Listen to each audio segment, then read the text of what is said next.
अस्सलामुअलैकुम। आपने जो है वो रिमान सम अब तक पढ़ा है कि रिमान सम में हम रेक्टेंगल में स्प्लिट कर देते हैं एरिया को, ठीक है, और फिर left hand point, right hand point या फिर मिड पॉइंट से कैलकुलेट कर देते हैं।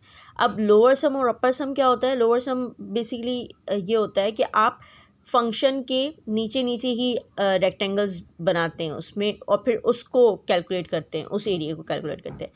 और अपर सम में फंक्शन के अबव जो एरिया जा रहा होता है उससे कैलकुलेट करते हैं। ये होता तो अप्रॉक्सीमेशन ही है, ज़ाहिर सी बात है, फंक्शन तक तो नहीं पहुंच रहे होते, लेकिन बिकॉज दिस इज़ अप्रॉक्सीमेशन सो हम इसको इस तरह से कैलकुलेट करते हैं। अच्छा, अब अपर सम का फॉर्मूला क्या होता है? आपको पता है कि यहाँ पर क्वेश्चन के अंदर मेरे पास evaluate the upper and lower sum for this function 0 से पाई हमें ए और बी दिए में बेसिकली इंटरवल दिया हुआ है with n is equal to 2, 4 and 8। तो 2 के लिए मैं पहले फाइंड कर देती हूँ, ठीक है। डायग्राम बनाने के लिए बोला हुआ है, मैंने बना दिया है। अच्छा, तो 2 इंटरवल है इसलिए मैंने 2 रेक्टेंगल बनाए, ठीक है, 2 इंटरवल्स के अंदर। सही है। अब हमें बी माइनस ए तो हमें दिया हुआ है, ठीक है, इंटरवल दिया हुआ है, पुट कर दिया। एन मेरे पास अभी 2 है तो 2 पुट कर दिया, मेरे पास डेल्टा एक्स आ गया विथ ऑफ सब interval.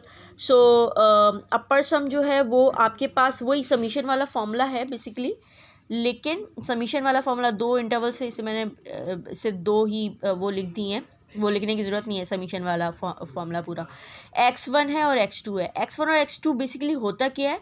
The maximum value of function on interval, ठीक है। अब यहाँ पर मैक्सिमम वैल्यू ऑफ फंक्शन कौन सी है? ये है ना, तो इसलिए आप यही लिखोगे। दोनों रेक्टेंगल के लिए यही है ना, तो आप यही लिख दोगे, ठीक है, π/2 π/2। सही है। और फिर बाद में वही बच्चों वाला काम आपने कैलकुलेट करना है, आपके पास फाइनली आ जाएगा 3 पाई।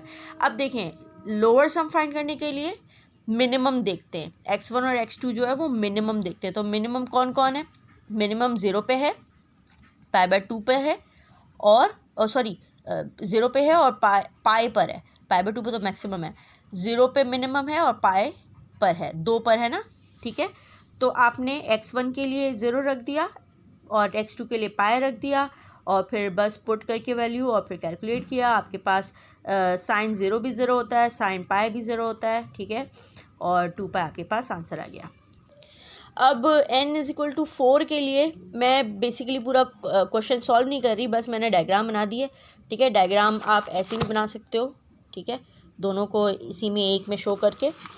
और जो है वो मैंने अलग अलग से भी इस तरह से किया है कि आप जो है वो रेक्टेंगल बनाओगे, ठीक है, 4 रेक्टेंगल बनेंगे क्योंकि n इज इक्वल टू 4 है, ठीक है। और आपको पता है कि मैक्सिमम वैल्यू कहाँ आ रही है?